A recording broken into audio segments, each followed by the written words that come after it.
Série informativa do IAB, especial 35 anos da Constituição da República Federativa do Brasil. Dr. Bernardo Cabral, advogado, relator da Constituinte de 1988. Obrigada pela oportunidade de estar aqui conosco no Instituto, nos recebendo aqui no seu gabinete na CNC. E hoje nós viemos falar sobre os 35 anos da Constituição Federal de 1988. A primeira pergunta que eu lhe faço é como se deu a escolha do relator da Constituinte de 1988? Como levou esse processo? Como o senhor chegou a esse posto? Isso é uma história longa que eu vou abreviar. Quando eu cheguei na Constituinte, eu vim de um passado de deputado federal cassado, perdi os 10 anos de direito político, perdi o meu lugar de professor na universidade, encerraram a minha carreira, de modo que eu trazia uma experiência muito grande. Por quê? Porque neste meio tempo em que eu fui cassado e que eu voltei para a Constituinte, eu tinha exercido a presidência da Ordem dos Advogados do Brasil. Eu sou da turma de 54. Curiosamente, daqui a um ano e meio, eu vou fazer 70 anos de advogado. Ora, naquela altura, em 87, eu fui ao Ulisses e disse que sabia que tinham 2 candidatos para serem relator e, por coincidência, ambos eram líderes do nosso partido, do meu partido, que era o PMDB. Eu fui fundador do MDB. Depois se criou o PMDB. Então, era natural que a minha continuidade fosse no partido que tinha dado sequência ao MDB, que era a oposição ao governo militar. E, curiosamente, os 2 candidatos eram muito fortes, porque um era líder do partido no Senado e outro era líder do partido na Câmara. O líder do partido no Senado era o senador Fernando Henrique, que depois foi presidente da República, e o líder na Câmara era o deputado Pimenta da Veiga, que depois foi candidato a governador de Minas. Se diziam a poucas línguas, ou as chamadas redes do corredor, que o Fernando Henrique, como era de São Paulo, tinha o apoio do Ulisses. E o Pimenta da Veiga, como era de Minas, tinha ele sido prometido pelo então presidente eleito, Tancredo Neves, que quando ele assumisse, convocaria a Assembleia Nacional Constituinte e escolheria o deputado Pimenta da Veiga como relator. Ora, isso protestou de várias pessoas o seguinte comentário: mas como? Então isso é compadrio? Nós que lutamos pela democracia, estão sendo escolhidos? Quem tem que escolher é o partido. O partido era a maioria. O partido, se fosse brigar com quem quisesse, teria feito a Constituinte sozinho, que nós temos uma maioria esmagadora.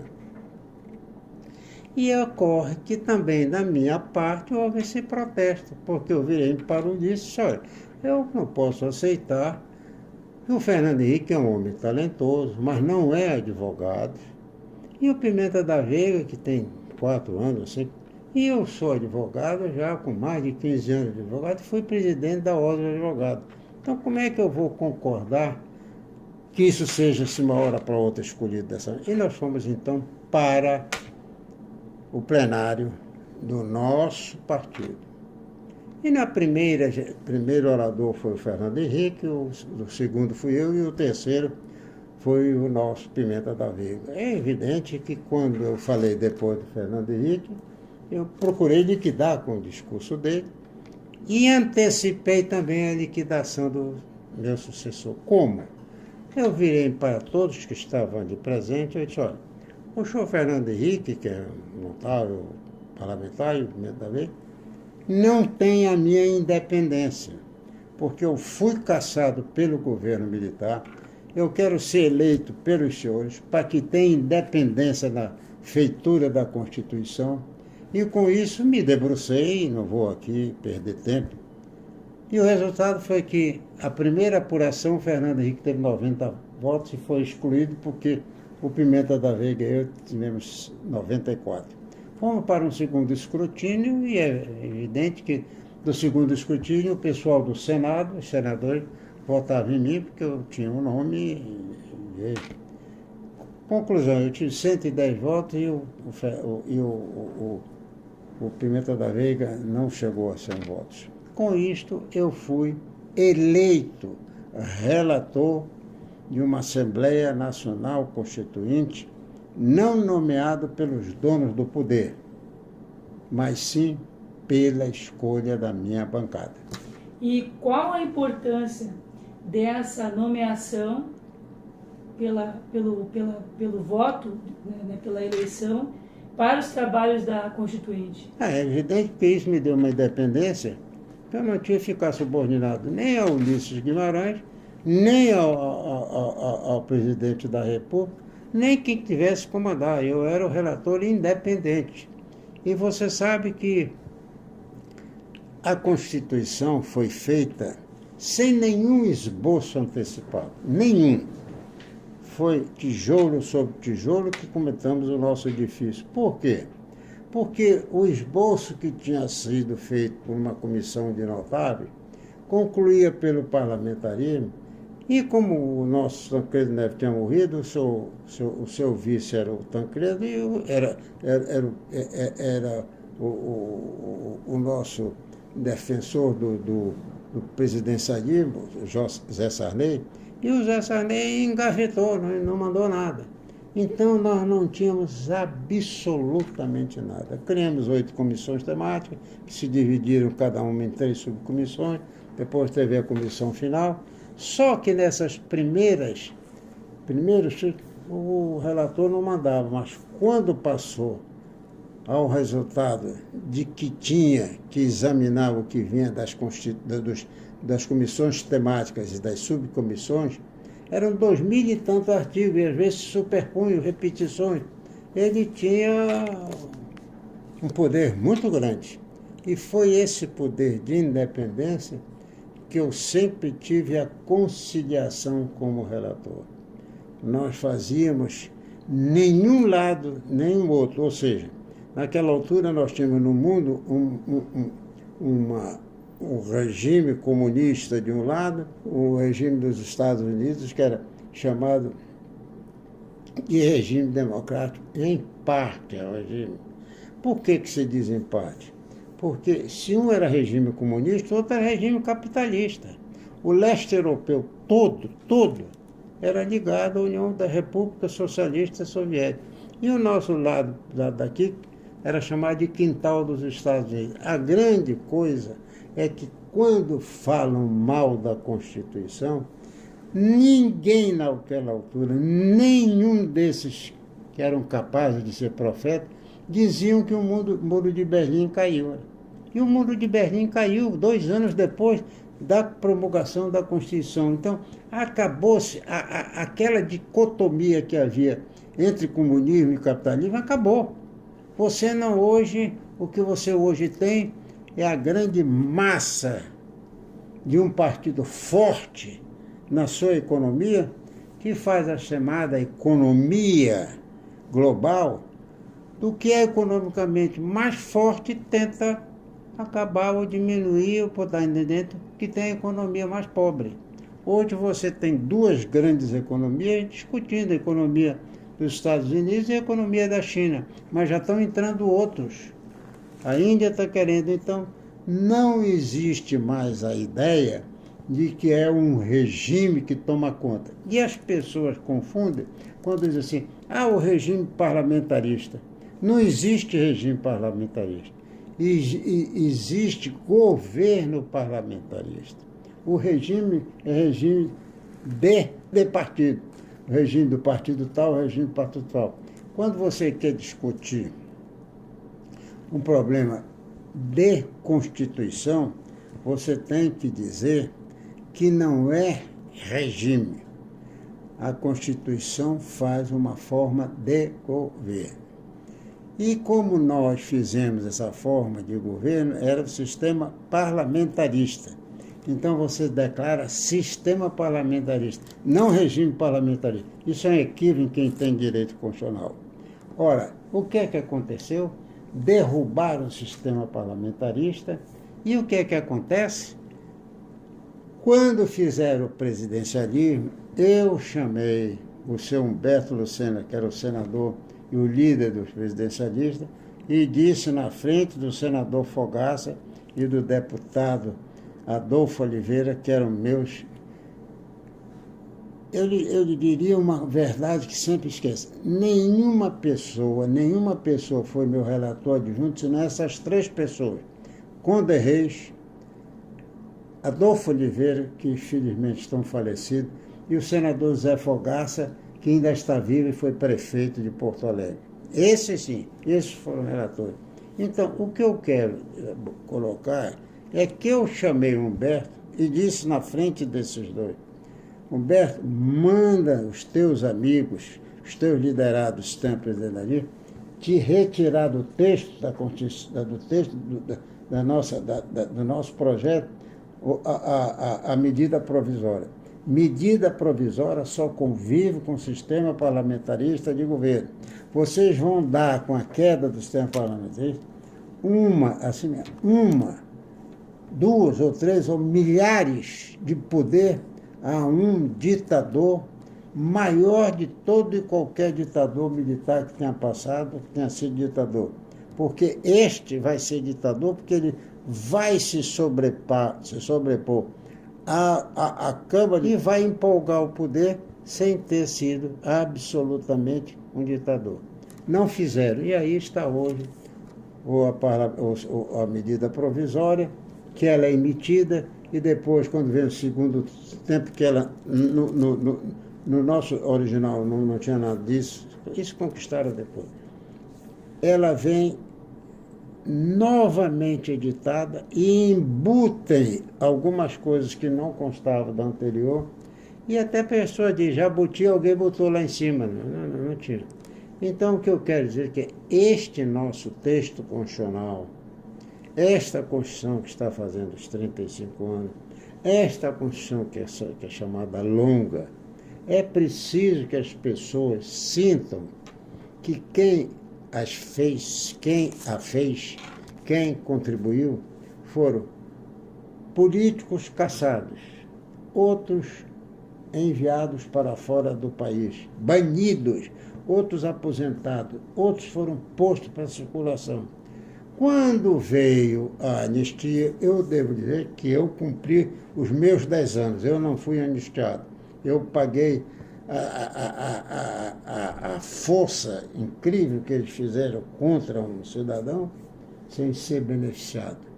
Mas os que foram beneficiados retornaram. O que é que eu quero dizer? Aquela diáspora cedeu lugar ao reencontro. Onde? Na Assembleia Nacional Constituinte. E cada um punha o seu artigo, então ela cresceu.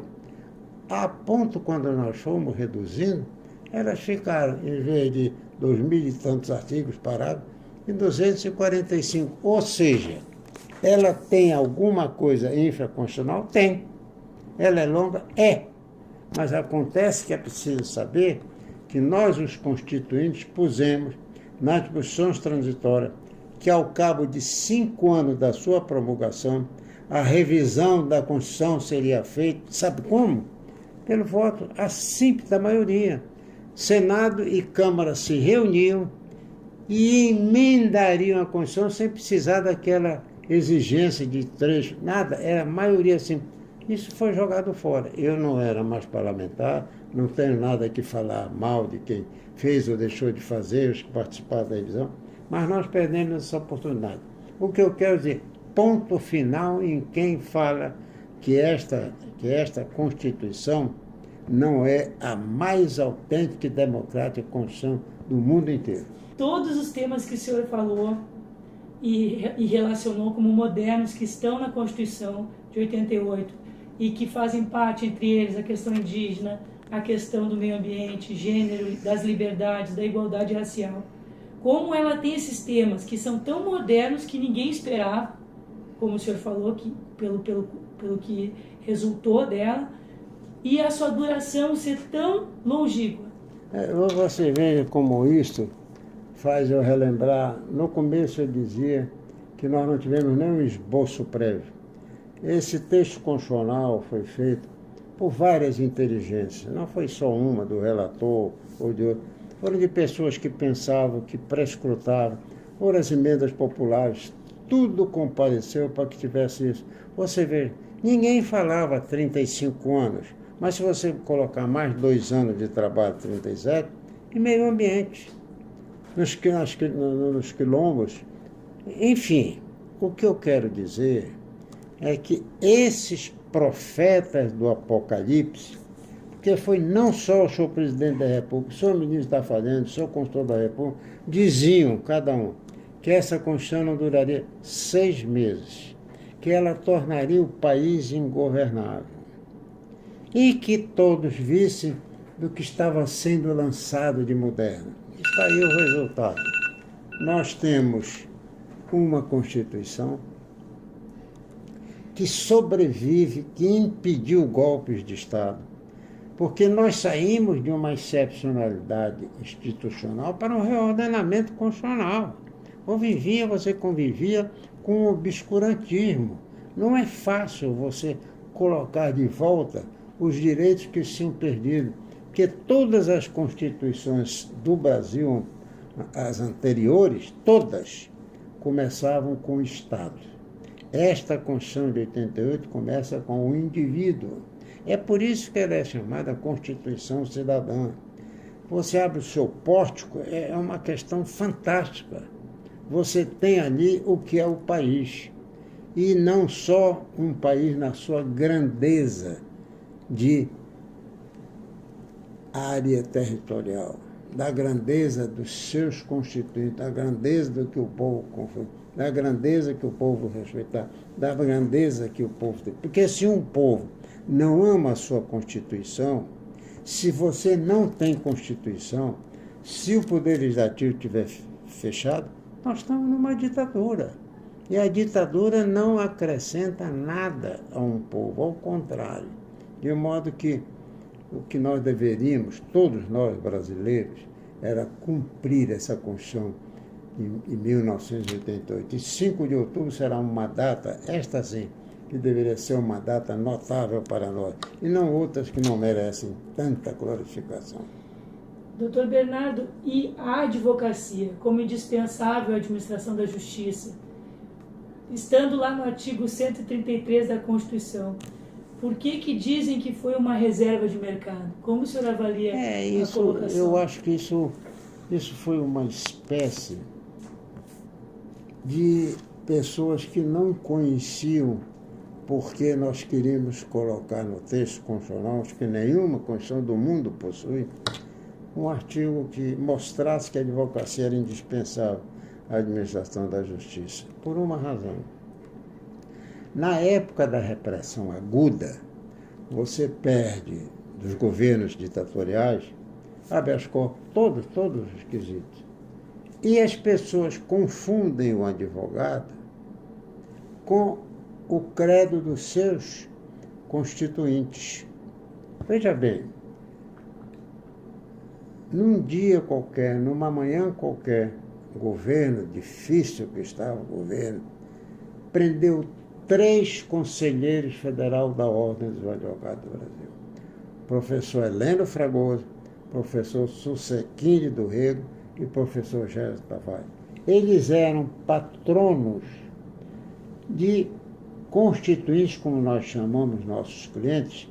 Eles eram patronos de clientes que tinham sido caçados, que eram comunistas, mas nenhum advogado, quando defende os direitos do seu cliente, ele está dizendo que está defendendo o regime político do seu cliente. Ele está defendendo a liberdade do seu cliente. E essa liberdade, pois os 3 foram encapuzados, foram presos. Quando eu expliquei de que não era uma reserva de mercado, que era uma afronta contra a Ordem dos Advogados do Brasil, porque fizeram essa prisão ilegal, prisão terrível, porque era para servir de coação aos demais advogados. A nossa Assembleia Constituinte acolheu a tese que eu defendi e nós derrubamos aqueles que estavam preconceituosamente dizendo que era uma reserva de mercado. E mais ainda, queriam dizer por isso, porque o relator era advogado. Quando o relator apenas estava pensando que a liberdade que não defende o meu adversário amanhã, não defenderá a minha liberdade.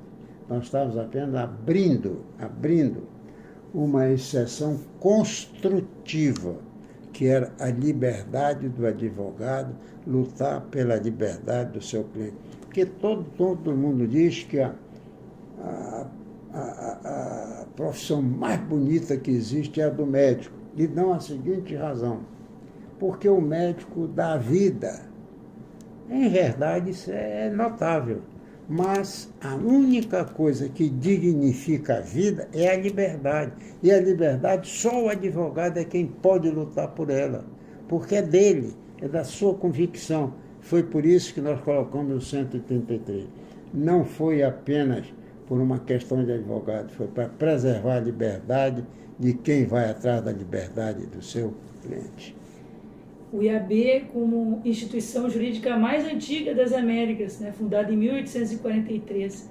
Como o senhor avalia o papel do IAB na defesa da Constituição cidadã? Olha, eu frequento, sou membro do IAB há mais de 50 anos. Eu tenho 91 anos de idade. Então, na minha idade, eu tenho a capacidade de avaliar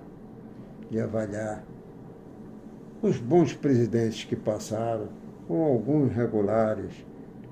Enfim, essa é a capacidade de quem convive e vive num lugar como eu convivo.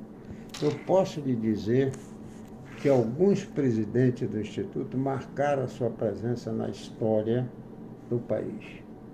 E o atual presidente, eu já não convivo muito lá dentro, mas sempre vou lá e sempre que posso avalio. O atual presidente, que eu pronuncio o nome dele até com certo orgulho, porque fui condecorado por ele, se chama Cyril Sanches.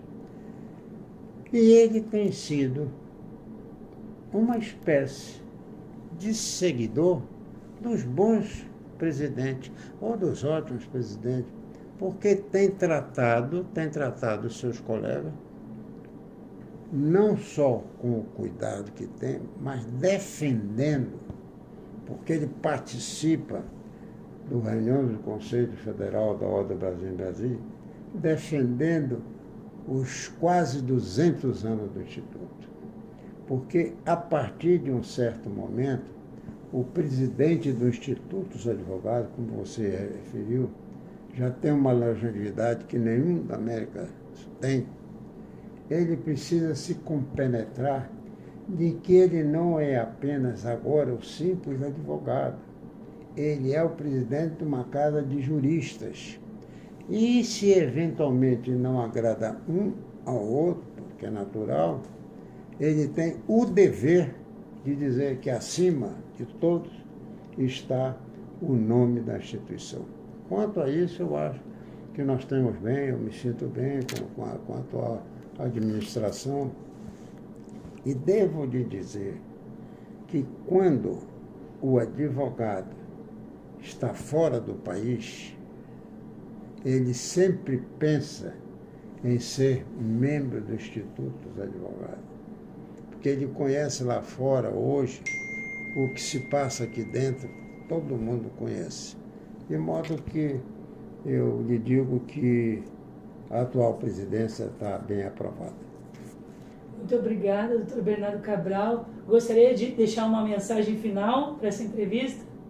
Não, eu acho que a minha mensagem final já tem dado quando eu disse, aos 91 anos, que frequento os 50 anos, eu apenas dizer, quem não é do Instituto, procure ser para aprender. Porque ninguém chega nunca no dia da sabedoria. Está sempre na véspera do conhecimento. E se ele estar, ele vai ampliar o que ainda não conhece. Esse seria, não um conselho, porque ninguém segue conselho, mas pelo menos uma sugestão. E ainda mais como essa, uma sugestão de uma certa experiência. Vou fazer quase 70 anos de exercício da advocacia. É uma coisa muito grande. Parabéns. Muito obrigada. IAB Nacional, 180 40 anos. Na vanguarda do direito desde 1843. Associe-se.